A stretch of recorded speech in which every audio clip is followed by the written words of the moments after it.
on. We're live. We are live. Are you ready to talk about the show? I am so ready. This movie? Wow. Our 26th episode. Yeah, thanks for giving me two margaritas. Have we pre-gamed a bit? Two very strong margaritas. Well, I don't do anything. Thank you very much. I don't do anything half-assed. I mean, Look hello. up, it's that camera, by the way, we're Yes, looking at. I know. You sure? It's the same every time. Well, yeah, but you sometimes miss it. No, I don't. Well, greetings, imagination connoisseurs. Once again, it is I, your Duke of Dope Discourse. Your... what was that? It was our show. Your Viceroy of Verisimilitude. Your sommelier of cinema. And I am here. Oh, Robert Meyer Burnett. But I am here with my lovely cohort and a girl who got all A's in her first quarter at Pasadena's prestigious Arts Center College of Design.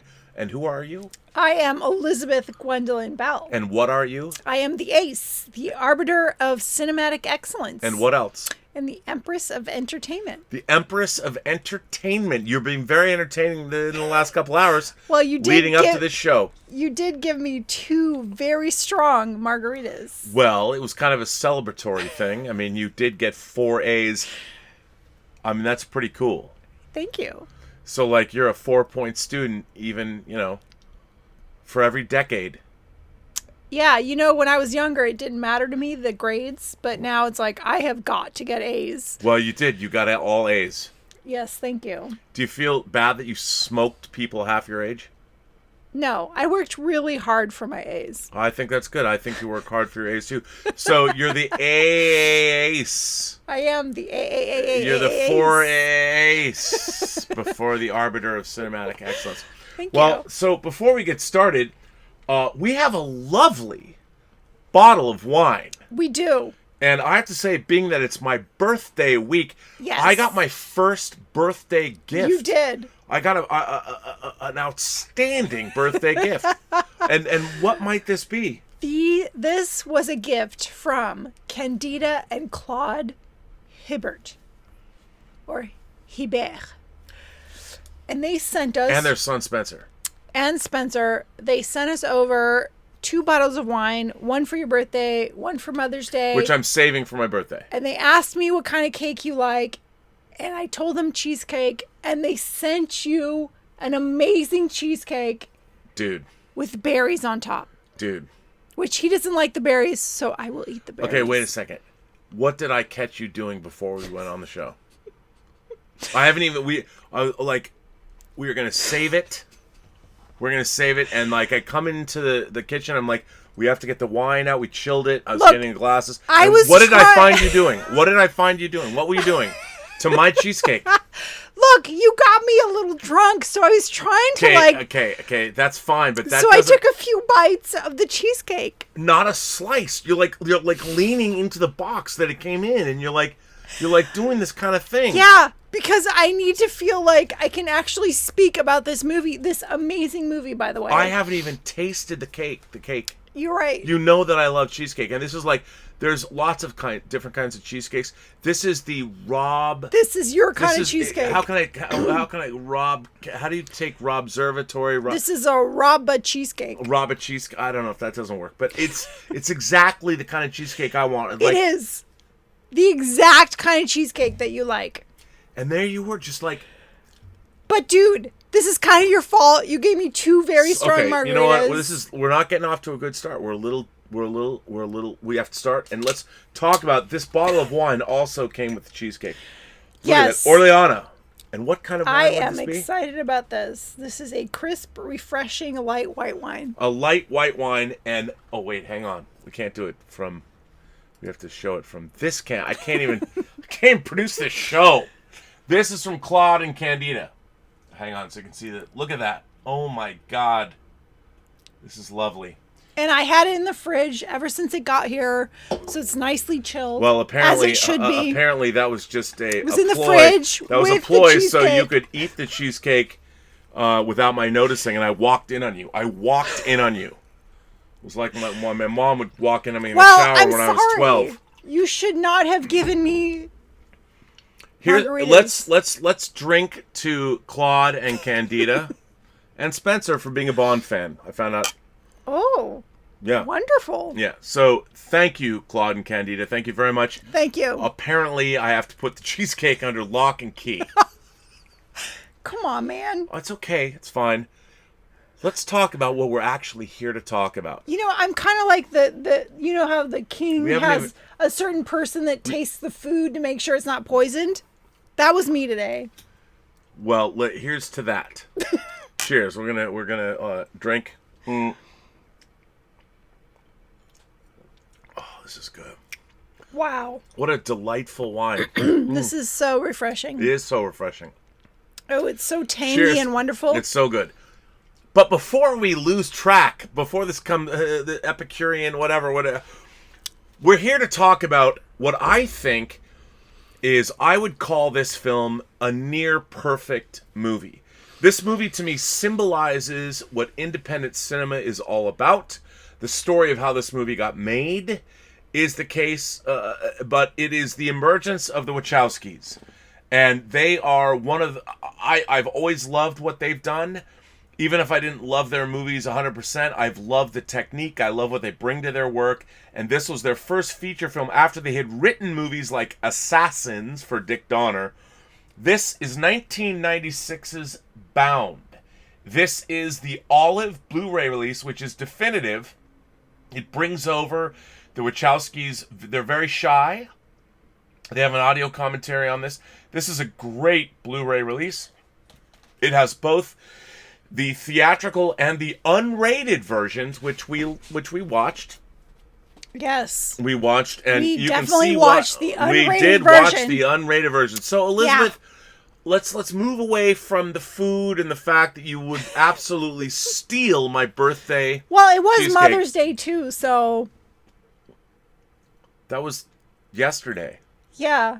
This So is now the beginning of a new week, well, my birthday week. I know. I'm just saying. So I like cheesecake okay, too. I yes, not as much as I do, but that's okay. So let's hang on. Let's talk about Bound. You had never seen Bound, yes? Never. Yeah, you ever heard of it? No. You hadn't heard of it. Nope. And it was one of those movies where I'm looking for something to watch, and I was like, oh, click. Yes. And I grabbed it, and I said, we're gonna watch this, and like, I pulled it out, and we were like watching within 5 minutes. It was not something I had to say, we're going to watch Right. this. You pulled it out. You were like, we're watching this. You put it in, and we started watching. And all these people are going to be like, oh, you pulled it out, did you? You pulled it out. I pulled out a Blu-ray.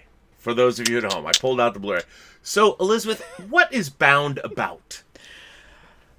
Okay, guys. If you've not seen this film, you need to watch this film. It's fantastic. Oh my God. Yeah. Okay. It's a brilliantly made, conceived, and simple film that it shows how you can tell an epic story in about 3 rooms. But every detail was thought out. Oh my God. It's just There brilliant. are no weird gaps. There are no, like this. No. Okay. No, So this it film starts off with 3 people on an elevator. And there's this. And who are those 3 people? Okay, so it's this couple. Caesar. Caesar and Violet. his girlfriend Violet, who live together in a beautiful apartment. Caesar is Joey Pantoliano, and Violet is Jennifer Tilly, Meg Tilly's sister, who is in the movie, she's the way she's dressed, she's out of time. She's both classical. She is timeless. 40s.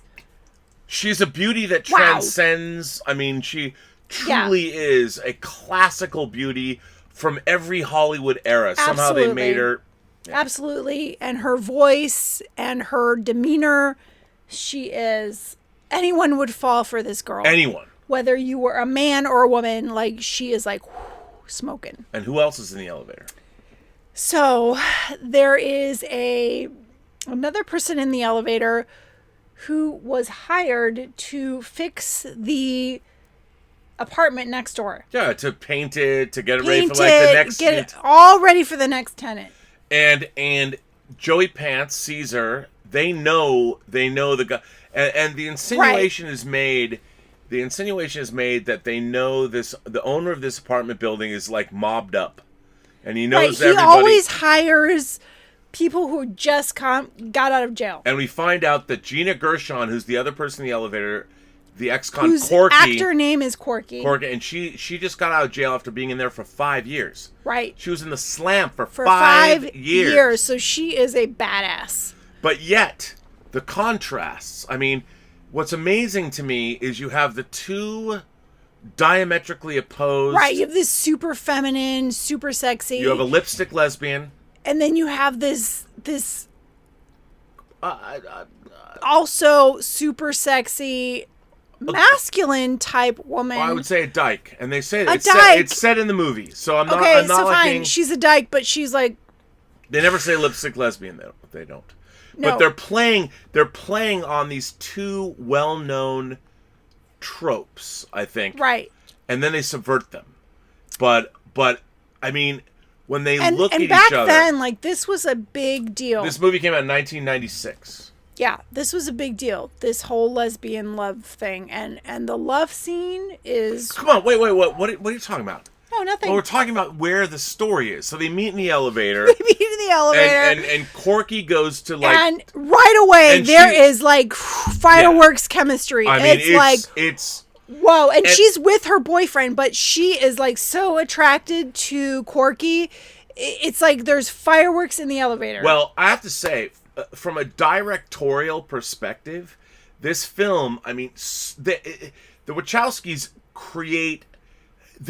You might as well set fire between them. The way they shoot it, the editorial in this film. I mean, it is so masterfully done. I mean, this is a tour de force. This is post Tarantino, so we had seen Reservoir Dogs and we had seen Pulp Fiction and every possible Usual Suspects, every possible permutation, and yet in '96. This film is a tour de force of directorial prowess. Yeah, this is pretty amazing. And I don't know how they matched up these two actresses, but the chemistry... Well, we did watch the documentary. Linda Hamilton was going to be in this movie. They couldn't... Jennifer Tilly said, I don't want to play... She wanted to play Corky. She would never have been... She was all about playing Corky. No, she was the most amazing Violet. And of course, Gina Gershon, she fired her agents. Her agents did not. They told her not to do this movie, and she's like, "Fuck you! I'm doing this movie." Because after Showgirls had been such the debacle that it was in terms of careers, genius movie by the way. But it was. I have not seen it, by the way. Oh my God. We're doing Showgirls. Not right away, but well. So she was told not to do it. She fired her agents and took the part of Corky. Yes. As you find out on the Olive Films tremendous Blu-ray. So what happens? Okay, so they meet in the elevator. They don't really speak, and then... But they've said a lot. Oh my goodness. Whew, it's fireworks. I mean, they might as well just have saliva like dripping down their chins because they're so... Yeah. So Violet makes Actually, by the way, Caesar's not in the elevator when they first meet. He comes back. He comes in later, kind of a thing. I believe he was in the elevator. No. But it doesn't matter. We're compressing. He was in the elevator. Not at first. Yeah. When they first because meet, the tension was like huge, and she was trying not to. No, it was when he comes in later. He was in the elevator. Anyway. So she makes up an excuse to get Corky to come and fix her sink. Right. So she calls the landlord, tells the landlord. That's actually when they first meet Caesar. Yeah. They haven't met Caesar. Okay, whatever. So she gets Corky to come over to get her earring out of the sink. drain. Yeah. And at this point, Caesar is not home, and she comes over and she gets the earring out of the sink while Violet is observing very close by, and you see this shot of Corky under the sink with Violet standing every right behind single her. shot in this movie, it doesn't matter what it is, this film is seething with an erotic power. Yeah. That is it's a clever eroticism. It's a romantic eroticism. It's an eroticism that I think you really like this film. I love this film. Well, that's why I showed it to you. This film is amazing, but it's a very adult eroticism. It's not some pandering, low budget sex for 14-year-old boys. No. This is a movie about sexuality and eroticism. These are adult women who are very attracted to each other. And then, let's face it, look what happens.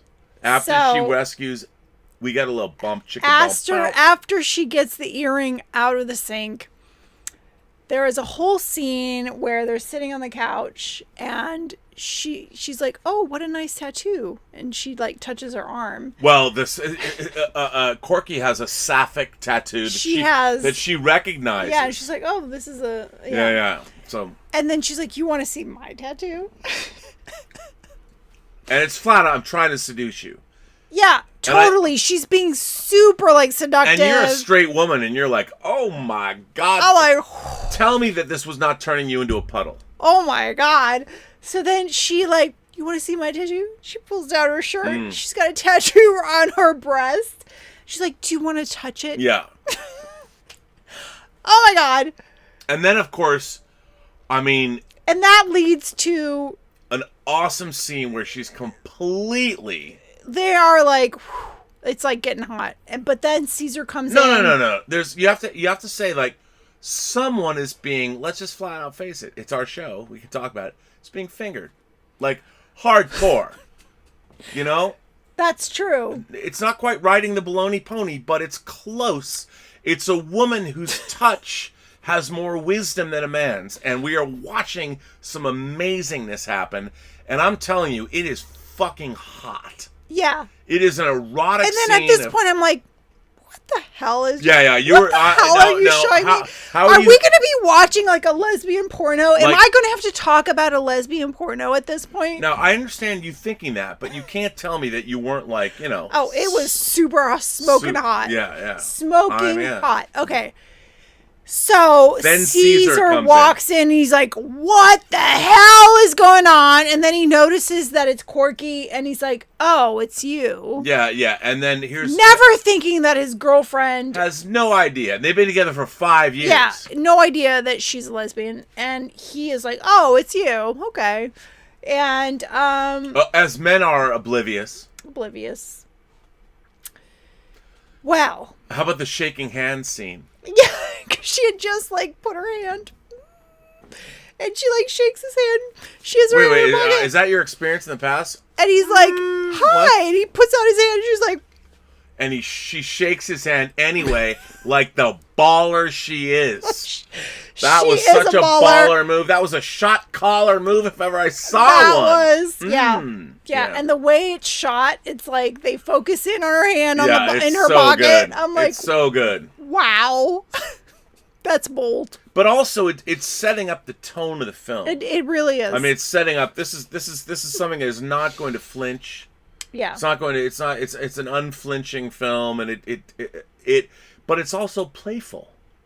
Well, at first I was like, what is this? Like a lesbian porno? Like, we're gonna have to talk about a lesbian porno.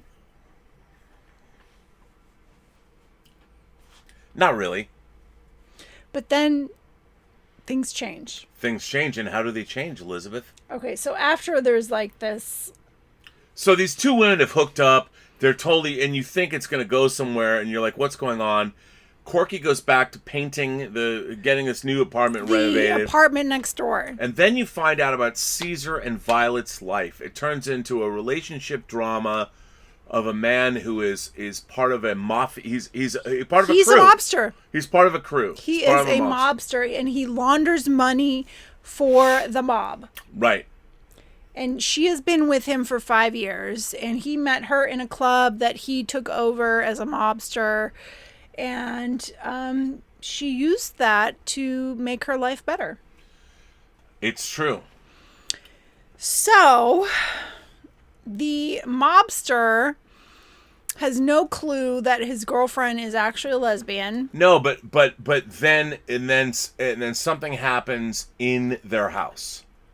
Right. So there is another mobster who is in love with Violet, And he desperately wants to see her. And because he knows he's in huge trouble and he's in love with her.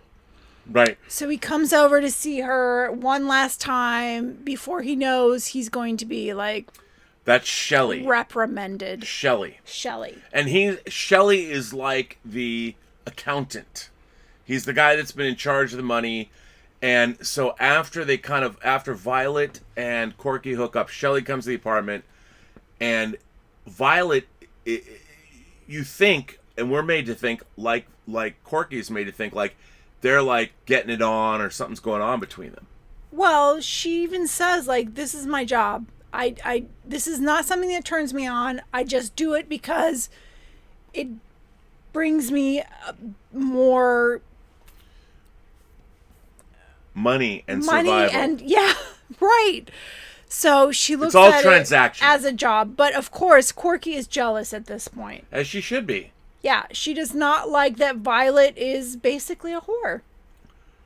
She's a business person. Yeah. Right. So anyway... she uses her sexuality as a job. And then what happens is it's later revealed that Shelley has embezzled $2 million. $2 million, and they find out. The mob finds out. The mob finds out, and so Caesar and of course Caesar, and then we have Johnny, Christopher Maloney playing Johnny Mazzone, who is a total dick. But he is a total because he is the son of the brother of the mob Well, he's head, the son. boss. He's the son of the mob boss. He's the son of the brother of the mob boss. Right, the son. And I have to say that there's John P. Ryan, one of the great character actors of the 60s and 70s. Right. John P. Ryan plays Mickey, who's a good guy. Well, he runs a thing. So Mickey... Good guy. He's a mobster. Well, he's a mobster. But so Mickey and Christopher... Johnny. Mickey and Johnny and Caesar... bring Shelley. Bring Shelley over to their apartment. And they start torturing him. They torture the fuck out of him. Because they know that he has embezzled $2 million. They don't know how much at this point, but they know that he has been taking money from them. So they start torturing him by putting him in the toilet.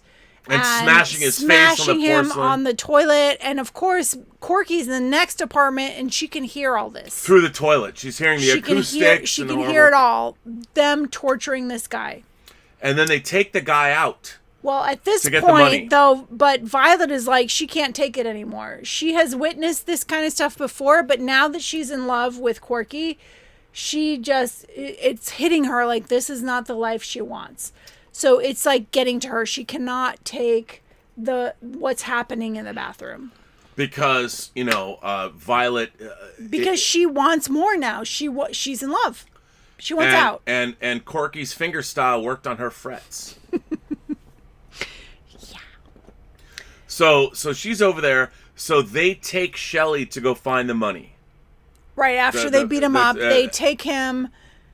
Well, first of all, they tell Violet that she can leave the apartment because she can't take it. That's right. But anyway, they take Shelley, and they, they have him show where he has hidden all this money. But by the way, what's really great about this movie is we don't see where they go. We don't see it. The movie, this film is a brilliant... It is so well made. It's a brilliant, but it's a brilliant independent film that relies... It's basically two locations. It's the building they're in, the hallways, the two rooms, and you see outside in the... So... And by the way, their apartment is beautiful. Yeah, no, it's a great apartment, and but it's a set. What's great is it's a set, so the lighting is very controlled. Yeah, but every detail is it's impeccable. It's like really a beautiful apartment. Like there's no part of it that you feel like it looks like a set. It looks like a beautiful apartment. No, absolutely. But the every shot, every camera angle, the cinematography. It is so. Of course, their cinematographer. They kept him, Bill Pope. They made The Matrix with him, and this film is just impeccably made. It is a tour de force of direction. Every single shot, And this movie does not shy away. I mean, the eroticism, the way it's drenched, Right. and also the violence. The violence is unflinching. I mean, it's hardcore, Right. in your face, Right. and it's as visceral as the sex. Very much. Very much. All of it feels very real. So Joey Pants comes back. Caesar comes back to the apartment with all the money. With all the money, but it's drenched in blood. He's holding all this money. It's drenched in blood. He's got blood all over his shirt. And he is so mad. He is very angry that Johnny, killed Shelley right over the money, splashed blood all over the money. Which means it has to be literally now physically he has clean. to literally launder it.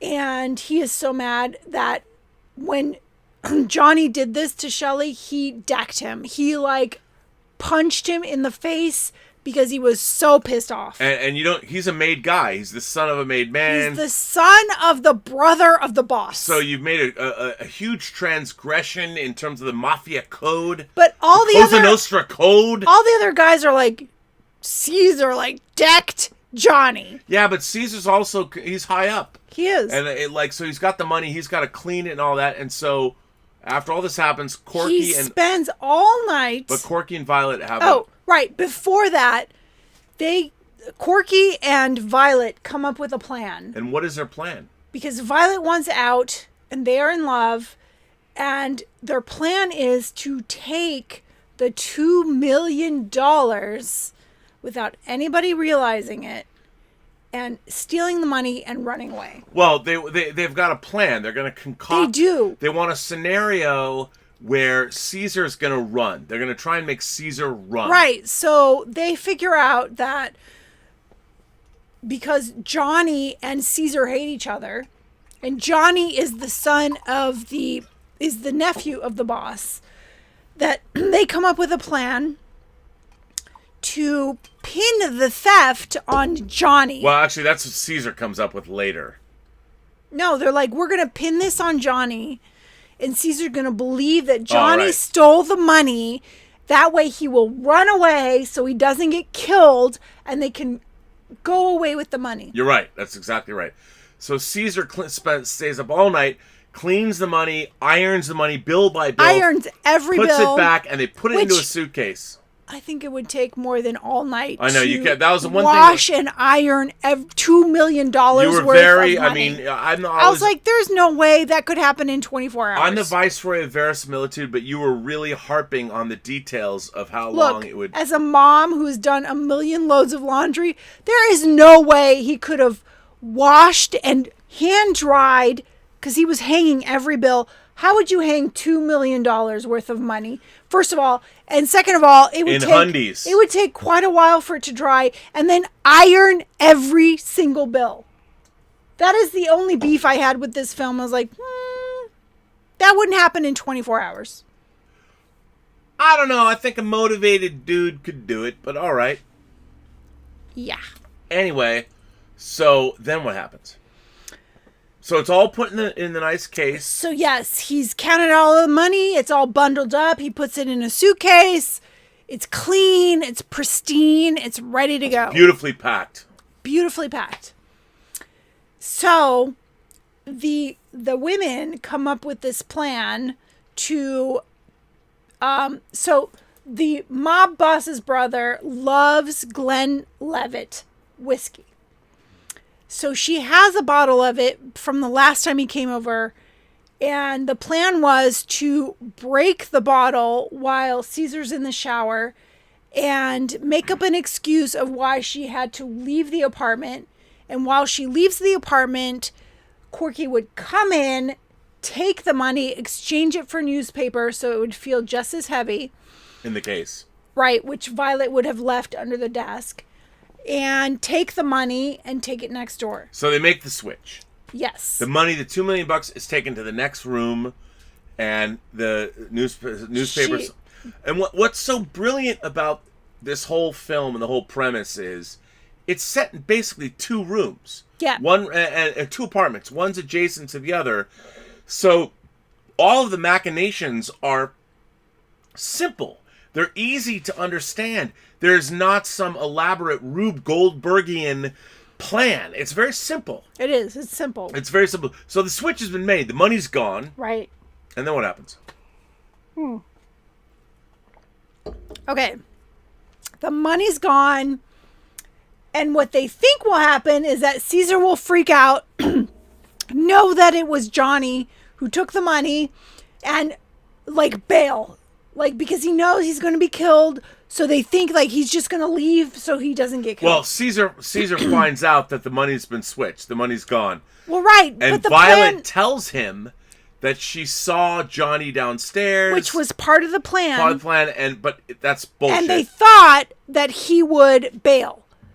But instead of bailing, he's like, oh, fuck no. Johnny is not going to pull one over on me because he hates him so much. He's like, I'm going to find out where that money is, and I'm going to get the money back, and I'm going to prove that Johnny stole the money from me. So by this point, Violet is freaking and so out. so's Corky, listening in through the walls, trying to figure out what the fuck is going on. Because that is not how the plan was supposed to go down. Because they were supposed to take the money as soon as Caesar bailed. But no. He's not running. Caesar's like, I am not leaving. I'm going to prove that Johnny stole this money. And he's got that machismo. You know, he's got that thing. I mean, he's a mobster. He's going to prove himself. And the thing is, he is smart. He is smart. He's not stupid.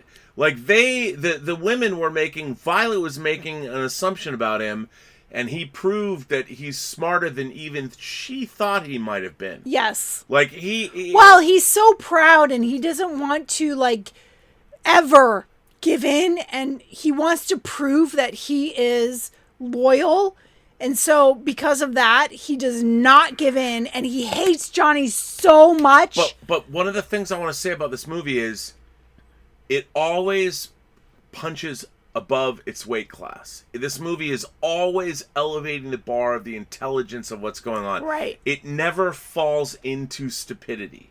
Never. It's constantly... This is a very intelligent film. And it's tightening the rope around every neck. detail is... I mean... Yeah, there are no plot holes. I mean, it is a film noir. This movie could have been made in the 1940s, the 50s, the 60s, the 70s. It was made in 96, and yet it encompasses everything about great film noir all the way back to the 40s. Totally film noir. It's Hitchcockian. It's Billy Wilderian. It is. And, I mean, it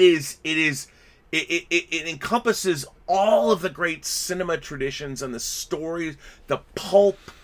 It's just... Oh, it's so good. And it's set in basically 2 rooms. Yeah.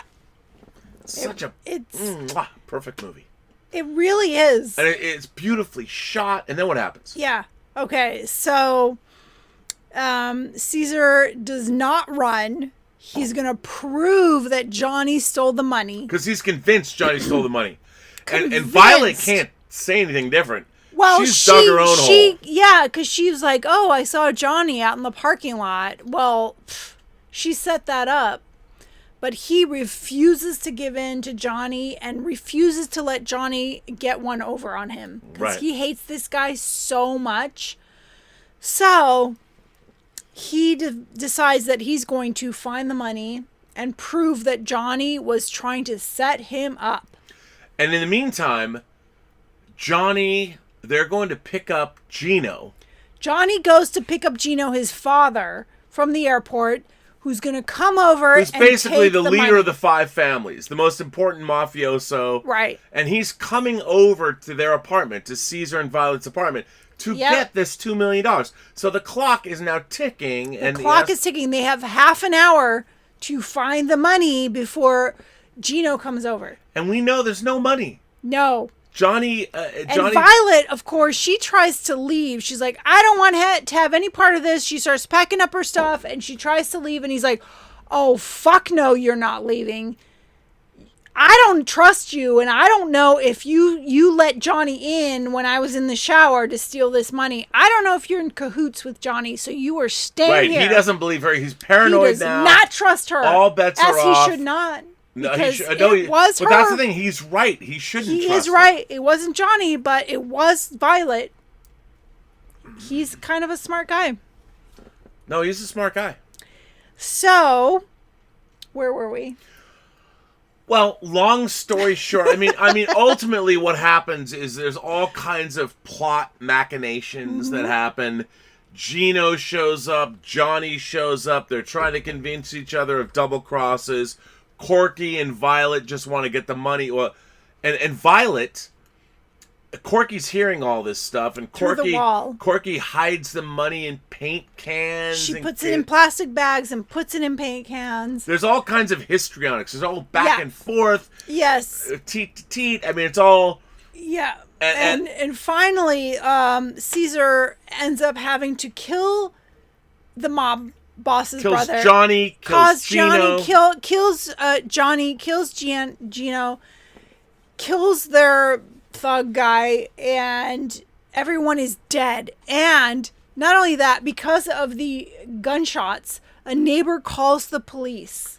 And the cops, it's all just... Cops show up. It's all just ratcheting up. Oh my God, the tension. And he has to hide the blood, and he has to hide the bodies before the cops get there. He's got like literally 5 minutes to do that. And they figure it out, and there's blood seeping through the carpet. God. And then it's just this ongoing, like, crazy... and the tension is ratcheted up to 11. Yeah. Like in Spinal Tap. He gets rid of the policeman, and then he captures Corky, and he ties her up. And... Well, and he figures out that Corky and Violet are a thing. And this is all going on in these two rooms, and she tortures Corky, and it just becomes... And then he's about to kill them both, and then it's just like this ongoing, intense, like, it's crazy. It is crazy, but it's all contained. It's all characters. It's all situational. Yeah. I mean, and then you think, like, Caesar's gonna win, and he's gonna, like, kill these women, and he's gonna get the money, and then just when you think he's got it all figured out, then Corky comes, and she, like, attacks him, and then Violet, like, it's like this constant... Oh my God, it's just so amazing. Yeah, no, but it's all in these two rooms. It's very simple, but it's what's so great about it is it's simple, it's elegant, but it's all understood. It's like a clockworks. It's very well done. It's very well written. It's classical. It's not like it's something we haven't seen before. Right. I think the only thing that we haven't seen before is the relationship, and the relationship that develops between Corky and Violet. Even Corky doesn't trust Violet, and Violet doesn't. Corky doesn't believe that somebody could love her. She just wants to get laid, and Violet wants out. So you never know if these two women, if their intentions are pure. But they really do love each other. They do. They really do love one another. And I think that at the core of this whole movie is, despite the tension and despite it's about trust. It is about trust. It's about love. And at the end of the day, it's an incredible romance. It really is. I mean, look, you might laugh all you want. There is boobage. There's some amazing Gina Gershon and some intense lesbian lovemaking. There's a great love scene in this movie, and there's a single long tracking shot and this is the unedited version, and it's just a long tracking shot, and it's not the problem that I've ever had with porn is it's so mechanical. It's so about pistons and it's all about mechanics. This one shot is very sensual. It's about lovemaking. It's great, and it's really it's fantastically done. And at the end of the movie, what happens? They prevail. At the end of the movie, they end up killing Caesar, getting the money, and going off together. She buys a new truck. She gets rid of her 60s. She buys a new truck, and... So ultimately, the movie is an incredible romance between these two women that are both... One's an ex-con... The other is a woman that has played a part. But not only that, it's about their cleverness. Like, they really figured out how to make this work. Right. Like, take money from mobsters. And not just low-level mobsters. Like, they took money from the top mobsters. Right, but it's also about the fact that that true love wins out. Because all of these people, they don't know true love. It's all money and It's true love, but also it's like these women are brilliant. They figure out how to steal money from these mobsters. But they don't trust each other at first. They have to come to, and we don't trust them either. Like, the great thing is we're like, is she fucking her? Even though she fucked her, kind of. Like, we don't know until the end. We don't believe that they're, like, we think Corky might be fucking her, and she might be fucking Corky. You don't believe them either. Right. You don't know if either one of them will try to pull one over on the other. And it does a great job of playing with tropes that we think about and believe in, and at the end, it turns out they did love each other. Yeah, and they end up going off together. So it is, would you say this is an uplifting film? Uplifting? I mean... Well, I mean, in the end of the day, it was so much fun to watch. It was so fun to watch. It's intense. Like, you're like, oh no, what's going to happen next? No, it's like the best movies are. Yeah. I mean, this film, if you love cinema, this movie is pure cinema. It's such a joy to watch this film. Yeah, it's really an amazing film. And if you love mobster films and you love that kind of film noir, like, this is the movie. It really is. All right, well, what did you think of this movie, Elizabeth? Did you like it? I loved this movie. And why did you love it? It was intense. It was smart. It was sensual. It was beautiful. It was just great. It was perfect. Deadly and bloody and yeah. Great boobs. Great boobs. Real boobs. Real boobs. None of that fake boobage. No fake boobs in this movie. And two women that are... And the chemistry was intense. I mean, that was the thing. They even talked about in the documentaries that are on this disc about how the two of them, and both are like, we're straight women, but we had chemistry. There was intense chemistry. And that was really amazing. And I think it's really interesting that you can have, two actresses. Look, as a man who, you want to pander to my baser instincts, lesbian scenes have always been a turn on.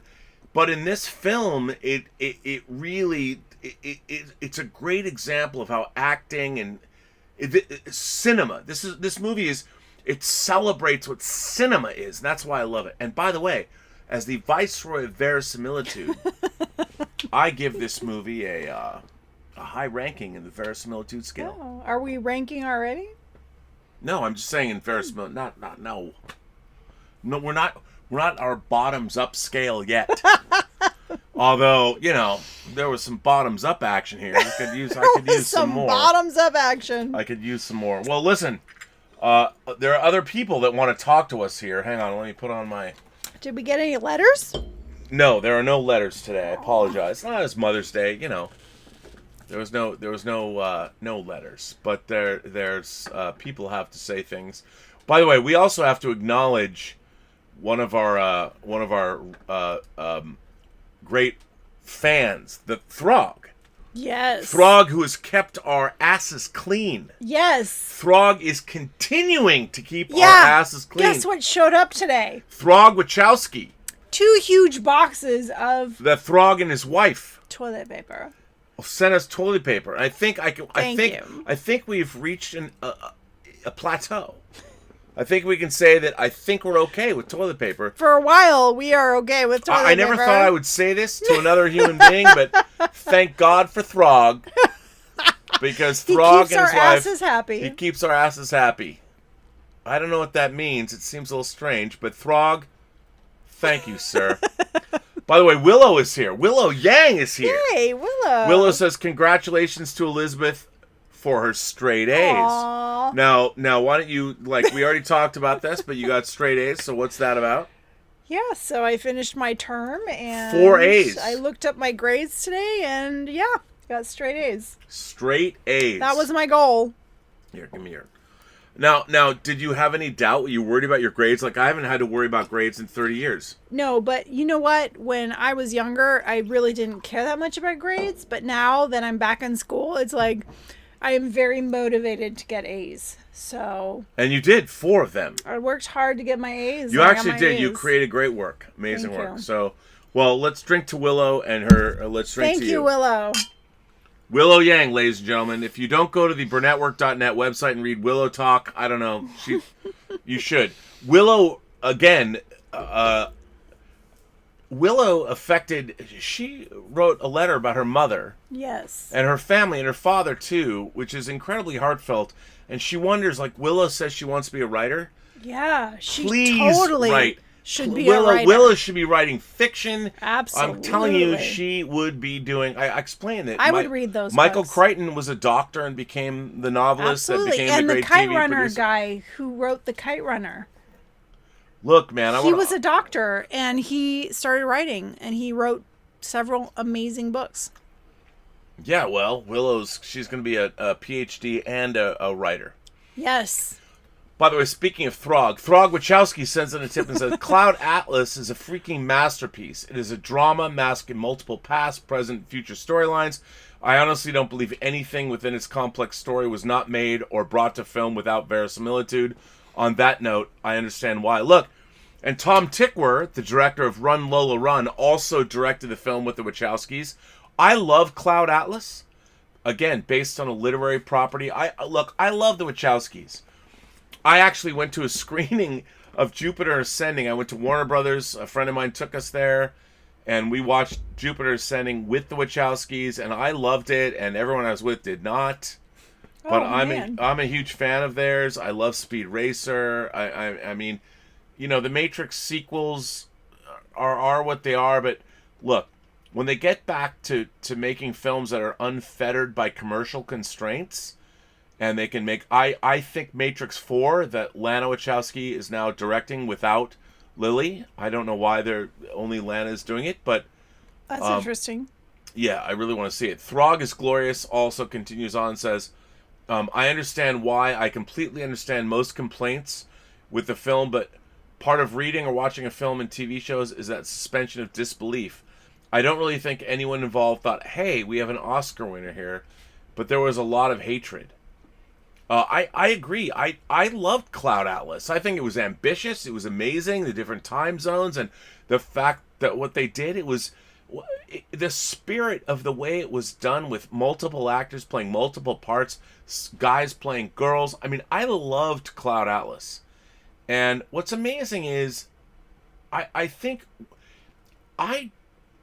when I was growing up as a film fan, I never thought that I was smarter than the filmmakers that were making the movies I went to go see. And now I think we live in a world where we as film fans, like, oh, really? You really think that you know more than I do? I don't think that's true. And I think when you see movies now, everybody thinks they're smarter than the filmmakers, and I think that's lame. That is lame. And I think that's it's part of our social... If you're an expert in your field, then, you know, why would somebody else come along and say, that's not any good? Movie Fanobi is here. Sends in a tip. Excellent choice, Rob. Hang on, we should probably go to this. People like seeing us more, right? Isn't this better? Hey, what's going on? Excellent choice, Rob. Such a fun movie and an early entry by the Wachowskis. My lady and I watched this maybe a month ago. Oh. Devilish fun. Hello to you and the Enchantress. Godzilla Stage 2 is healing well. Stage 3 soon. Sharing film is a joy. Rewatch Spartacus tonight. Well, here's to you, Movie Fanobi. What a good choice. I am Spartacus. You're Spartacus too, right? I am Spartacus. We're all Spartacus. Thank you for that. Throg is Neo 2. Sends in another tip. Oh, part 3. Hang on. But there was a lot of hatred aimed at the brothers for past failures, and the transitions both were experiencing. The film has its faults. I dare most who hate it to divest themselves of previous notions, give it a fair shot and reevaluation, and maybe see it differently, past and future. Look, I agree. I mean, I'm a fan of their work. I think Cloud Atlas was incredibly ambitious, and it's a really interesting experience. So, I like it a lot. Do you like Cloud Atlas? Yeah. I know, it's good. It was fun. Oh, look who's here. Kaz Graphics. let's talk about. Can we just talk about Kaz Graphics, our friend, our fan?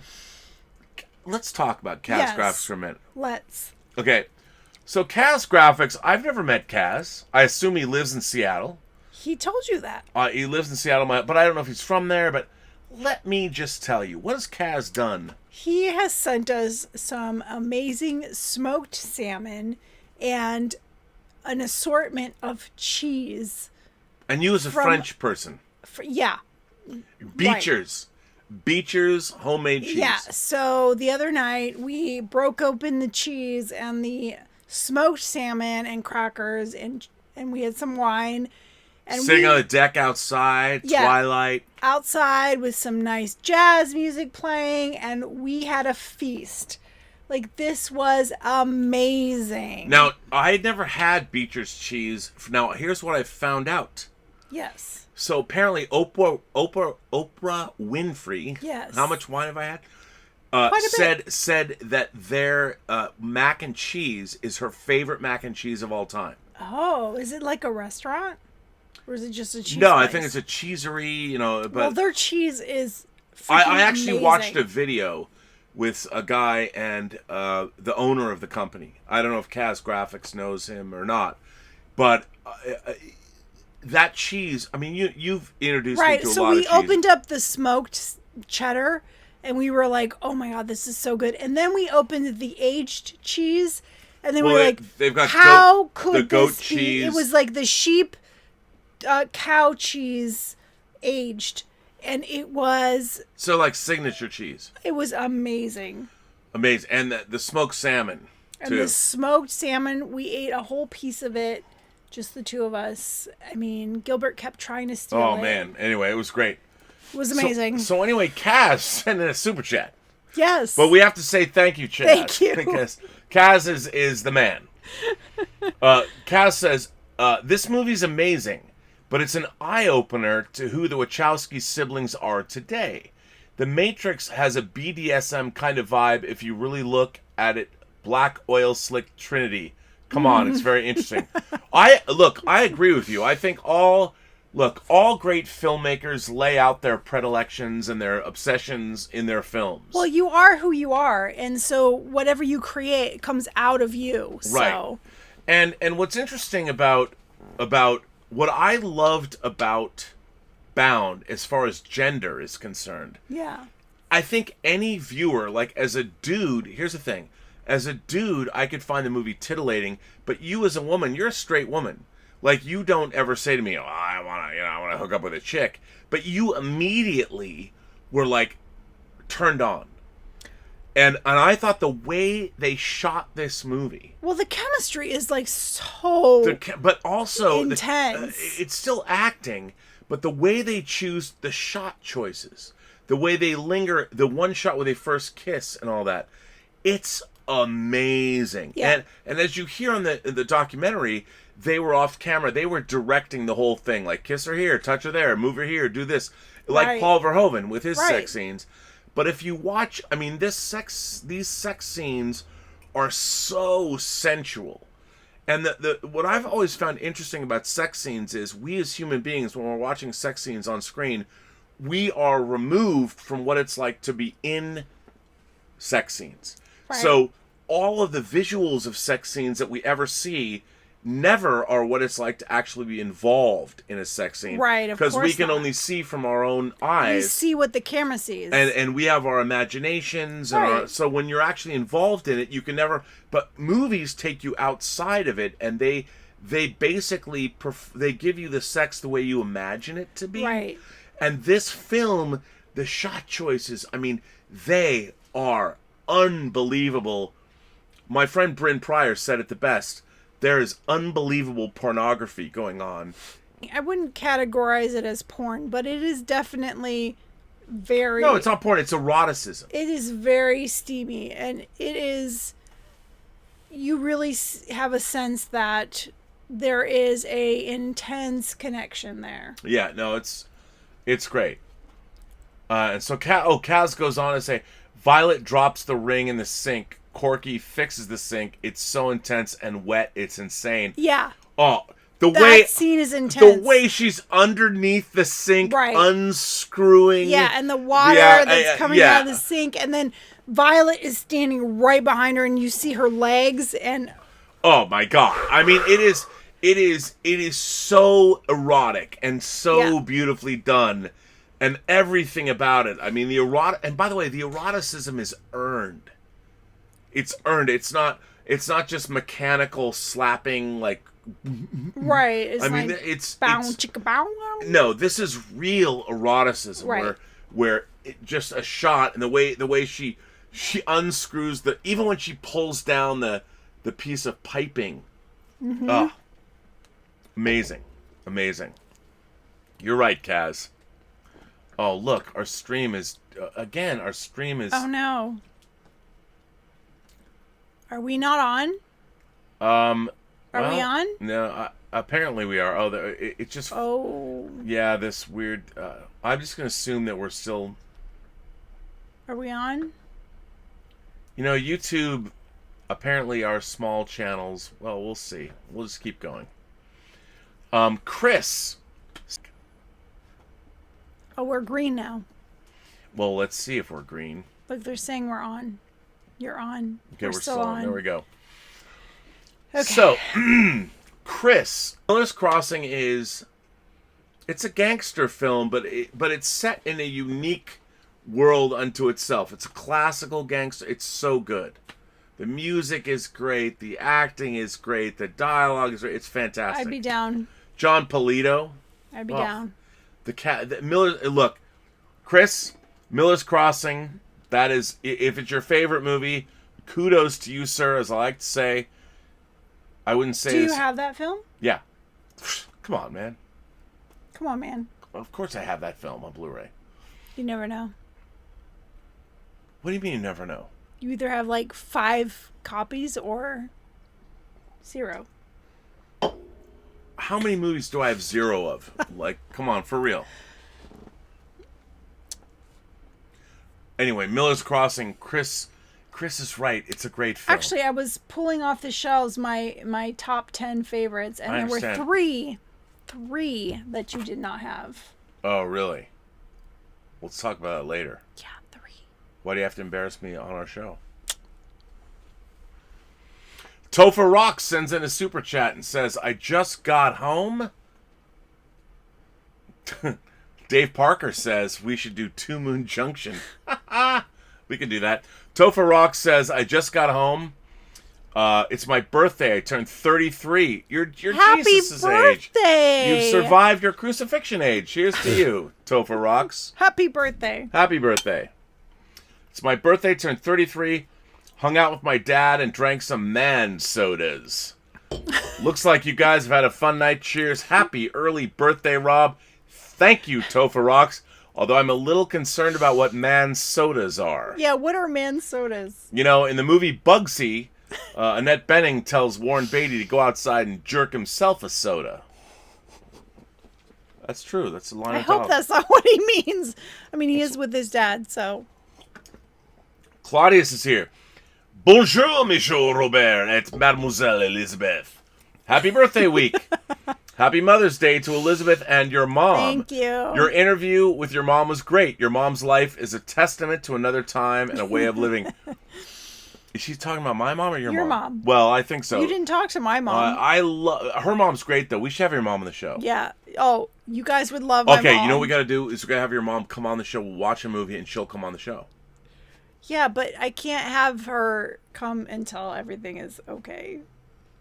Well, right. Until she's yes. No, right. I mean yes. Eventually, she'll come on the show. Yes, right, of course. right. Claudius, thank you so much. She would love that, by the way, because she loves movies. Yeah, well, she does. She's French. And all the French. She's got her cute little French accent, and she is feisty. Yeah. Yeah, she is. And she loves movies. It's good. Claude goes on and says, I love a smart film with no easy way out. This film noir is an appropriate subject for a 2-hour film, unlike a film like Oliver Stone's Alexander, which could not find focus in 3.5 hours. Oh. Look, I'm a huge Oliver Stone fan. But I have to admit. I've not seen Alexander. So. And he couldn't do it in 3 cuts or 4 cuts of the movie. Not great. Not great. Claude goes on. Vulture's Adam Stenberg opined that the Wachowskis actually provided the template for superhero movies today with The Matrix. Each shot in Bound and The Matrix are evocative of anime and comic book panels. 100%. Look, I agree. By the way, Claude, based on what I had read, The Matrix was supposed to provide a framework on how can you tell a superhero story that you can believe. And so The Matrix, at the end of The Matrix, Neo becomes basically Superman, unfettered by the bounds of Earth and gravity and all that. So then we could move into a world where superheroes exist because it's in The Matrix, which I thought was terrific. And then the Wachowskis abandoned... Look, as much as I like The Matrix, and I respect The Matrix and the Matrix Revolutions and The Matrix Reloaded, the problem with those films, I think, is that you forget about all of humanity. It's humanity that's locked in The Matrix. And once you have the Savior story is Neo as the Savior, he doesn't save us all. He doesn't liberate our minds. And the rest of humanity that's locked in The Matrix becomes an afterthought. It's no longer part of the story. Yeah. And that's where I think The Matrix fails. Is that they didn't understand, like they didn't have enough time to come up with this idea, but the idea is that Neo is the savior. How do you change people's minds? But then again, it becomes a philosophical story when really you have an action, adventure, sci-fi thing. How do you turn that into something that's a viable, I don't know. But, interesting. Bob Tozzi sends in a tip and says, that 14-year-old boy comment cut deep. Because I bought the VHS for this movie when I was 14 or 15, I remember buying this and Wild Things at the same time on VHS because, well, I was a 15-year-old boy. Well, Wild Things and this share something in common. Great lesbo action. And by the way, someone's going to be like, oh, Rob said this. Look. You know what? Let's go back on. Oh. No, here we go. Before someone pillories me on the internet saying, Rob is a lascivious male, I cop to that. I am. But there are movies like Wild Things and this that are both trading on their sexuality, their exploitation of certain things, but on the other hand, they're transcending that and giving us... The thing is, Corky and Violet are truly in love. And what's interesting about the film is, and maybe you don't agree, but at the end of the film, their love prevails. Their love and their creativity, it's genuine and is real. If they didn't really love each other, Corky could have lit out at any time and left her behind. She could have left her there. So even though this story is, and from a male, a cis, patriarchal, oppressive, middle-aged male motherfucking perspective, where I come from, and I admit that I feel that way about the movie. At the end of the film, it doesn't matter what gender you are or what your sexuality is. It is that true love prevails. It does. And I think that's important. Yes. But the titillation along the road to get there is pretty great. It is pretty great. Yeah, see, even for you. Kaz Graphics is back. He says, Rob, yes, I know the owner, and I sent him your video clip of the cheese review. I hope he liked it. Wow, that's so cool. It's so good. It's and by the way, we haven't eaten all of it. No. And actually, Zoe had some, and she absolutely loved it. Zoe is your 19-year-old daughter. Zoe, my 19-year-old daughter. Yes.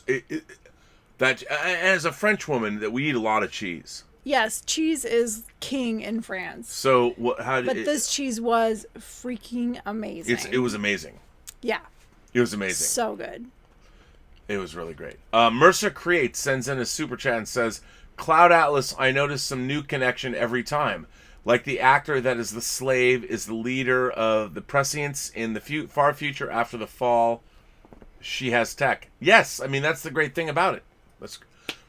I agree. I'm a huge Cloud Atlas fan. You know, it's funny, between the margaritas and the wine, I'm finding it very difficult to put a sentence together. Well, yeah, we pre-gamed a lot. We did pregame a lot. We don't I kept usually... saying, no, don't give me more. And Here, you have kept, some more. Like, have another one. Yes, but we had No, it like please it don't was give me it was more. look, I was in a good mood today. I went on my show. I'm like, I'm going to talk about optimism. But you got during my show, I think you texted me and said I got 4 A's. Like I got all A's and I was like, "Oh my god." You know, with all the coronavirus, all this stuff, like the world is coming to an end. I mean, there's a lot of great stuff that's going on too. There's a lot. I think people have stopped. They've thought. I think we're going to come out better than we were before. Yeah, I for choose sure. to believe. The Richard sends in our own moderator. We have several requests now for Near Dark. All right, fine. You know what? Several requests now for Near Dark for WINEning. Yes, it's my favorite movie, though we have several people calling on me to get you to watch it. All right, fine. You want to watch Near Dark? I have no idea what that is. Near Dark is Catherine Bigelow. Okay. Her movie she made after The Loveless, which she co-directed. It's a vampire film, and it's Tangerine Dream score. It's fucking great. And I will say this, I do own the Blu-ray. But the Blu-ray, which by the way is very... It's expensive because it's way out of print, was like an upscale of a... Doesn't matter. Near Dark kicks ass. Why don't we just announce it? I'll do that. Yes! Wednesday's WINEing About Movies is Catherine Bigelow's 1987 vampire opus. Good job, starring Richard. half the cast of Aliens. You got him when Lance he was Henriksen. No, I love nicely Near Dark. inebriated. I love Near Dark. I love Near Dark. Finger licking good. By the way, any movie that has a character named Severin von Sickle, which is what Bill Paxton's character's name. Yeah, okay. All right, the Richard. There you go. That's our movie. There you go. Timbula is here. Tim is here. Timbula the Spider Monkey says, I second the call from Miller's Crossing. There's nothing more foolish than a man chasing his hat. It's true. That sounds foolish. No, it's not foolish. No. Well, You should always chase your hat. You should always chase your hat. So, okay. Now, anyway, we are past our time. So, hang on. We haven't even finished It goes this so fast. lovely bottle of wine. I know, because we pre-gamed so much. We pre-gamed so much, I'll kill it. It's so wonderful, this wine. It is wonderful. And you don't... It's so good. Look, it always says, always refreshing. It is light. so refreshing. It's always refreshing, light white wine. But only 10% alcohol, or 9% alcohol. Yeah, well. So it's delicious. All right, so now we're down to brass tacks. We are. On a scale of, first of all, explain our bottoms-up scale. Yes. So our bottom-up scale is 1 to 4 because there are 4 glasses of wine in a bottle. At least the way we drink them. For us, there are 4 glasses of wine in a bottle. And on a bottoms-up scale of 1 to 4 glasses of wine, what would you give the Wachowskis' 1996 masterpiece of independent cinema, Bound? This is the Olive Films version on Blu-ray, which is amazing. I will give Bound a 3.75. Ooh, 3.75. Yeah, it's that good. You know what? I will concur. Ooh. I do you concur? I concur. I will also say 3.75. I think this film is a perfect example of what independent cinema can be when you have creative writing and creative directing with limitations of budget and location. Great acting. And great acting. I mean, the acting.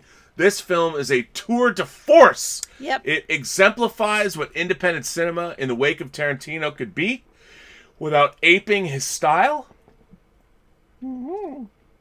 If we didn't have this movie, we would not have, The Matrix. That's true. So you okay, babe? I'm okay. No, this is a fantastic film, and it yes, it has real eroticism, and I have to say, I want to point out that just because it's the story of two women, the eroticism in this film is universal. I would say anybody should watch this. Men, women. Well, If you don't identify as binary, I think any physical being would find this film erotic. Would you say but it's so? not. The whole film is not about that. No, not at all. It's a noir. It's a great story about people in peril that use their wits to get out. But ultimately, it's also a romance. But there's awesome boobs. Yes, there are lovely boobs in this. Lovely boobs. So there you go. And you know, we've watched a lot of some boobage on this show. You always pick movies with boobs. You have delightful boobs. That's not the point. I like boobs. Yeah. You like boobs. I do. And this had some great boobage. It had nice boobs. But beyond that, I mean, I think the filmmaking in this is exemplary. It is so A-list. Yeah, no, it's a really great film. It is beautifully shot. Besides the boobs. The shot, every single... What's amazing about this is that it shows... You know what this movie does? When they first kiss, the way that this movie shoots human beings kiss, it's got maybe the best first kiss ever shot in cinema history.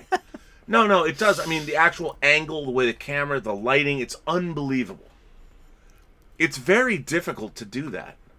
I'm sure. I mean, all of it. And by the way, the violence, the stylization of it all, great film. It is a really great film. So 3.75 on the bottoms up scale. 3.75, and we agree this time. And we know that the next whining about movies is Near Dark. Catherine Bigelow's Near 1987 Near Dark. I don't know anything about it. With a score by Tangerine Dream, Adrian Pazer. It's Lance Henriksen, Annette Goldstein. All right. We will see. The great Jenny Wright. Oh my God, where did she go? Jenny Wright. I mean, if you have not seen The Chocolate War, people are like, what? Are you going off the rails? No, you'll know. if you're a fan of the Richards, going like Jenny Wright, yes, he knows. Yeah, I think he really likes this movie. I love Near Dark. I had a one sheet for it on my college dorm room wall. Wow. It's a great one sheet, too. Wow. Anyway, ladies and gentlemen, we're going to bring an end to Whining About Movies episode 26. Bound. Wow, 26. 26. I mean, can you believe it? We're 26 episodes in. No, mind-blowing. We're, I don't even know what I was going to say. It is mind-blowing. 26. Well, here's to you. I mean, during that time, you finished your school. You got 4 A's. I got to do... Oh, hang on. If you didn't know, here's an ad for... Wait, where did it go? Did it not... Why is it not doing that? Apparently, I can't even control... Uh-oh, something's wrong. Oh, it doesn't want to show your film. Hang on. There we go.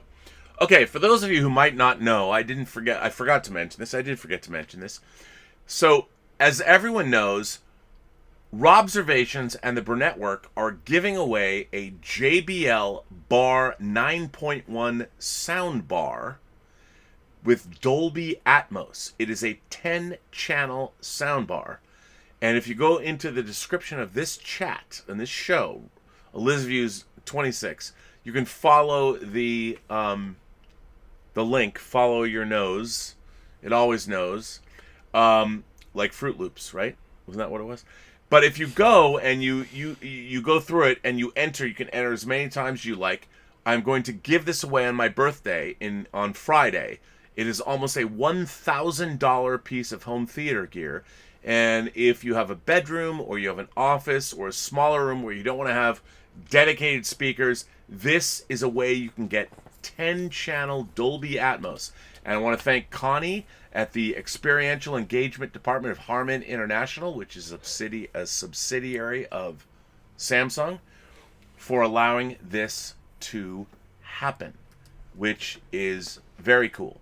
So just go in the description, follow the link, and enter as many times as you like.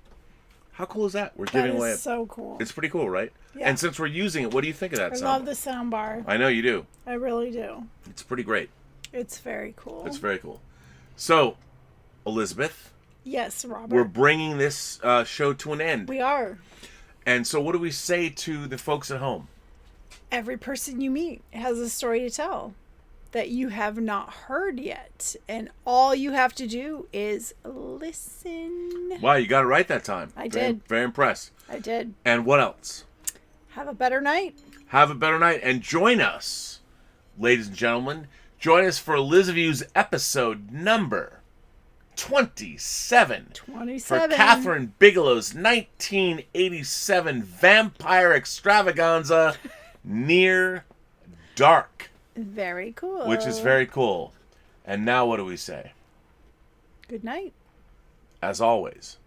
As always, have a better night. As always, I say have a better day, but you say have a better night. It's because good. It's night. Okay, and I want to thank everybody for being here. I want to thank my moderating staff. I want to thank Mike Bodden. I want to thank Detective Jim Boyers. I want to thank Detective Jim Boyers' wife, Heidi. I want to thank Greg Smith. I want to thank Jordy Lyons. I want to especially thank Louis Yu. And Louis is always here. Always. Thank you, Louis. Always there to... Dun, dun, dun, dun. I don't know what the next... Dun, dun, dun, dun. Always there to... I don't know what the name... Whatever. I don't that know song. what song you're singing. You know what it is. From the 80s, whatever. No, I don't know. Louis Yu, and I want to thank Jordy Lyons. I want to thank the Richard. Who, look, he pressured me, strong-armed me. We're going to watch Near Dark for the next Elizabeth's. He didn't strong-arm you. He just suggested it, and you were like, yes! He strong-armed me. Anyway. Wednesday, Elizabeth's, my birthday week. By the way, I have a special movie for Elizabeth's on my birthday on Friday, May 15th. Do you? A special movie. What is it? Yes, I'm not going to tell you what it is. I'm not going to tell you what it it is. I will announce it after our show on Wednesday. Special movie that we're going to talk about. So I want to thank the Richard, and go find the Richard on the WINEning About Movies Facebook page or the Post-Geek Singularity page on Facebook, and find his art and all that stuff. So thank you to all of you gents for making this channel what it is. And with that, I would say I want to go eat more of Kaz Graphics' cheese. I want some cheesecake. Oh, come on, man. Well, now that you mention it, I mean, after watching you, I haven't tasted it at all, but watching you like eating out of the box. Oh, come on! Don't make me sound horrible. I don't make it sound horrible. I would eat out of the box too. I just didn't. I didn't think about doing it. Anyway, ladies and gentlemen, have a better night.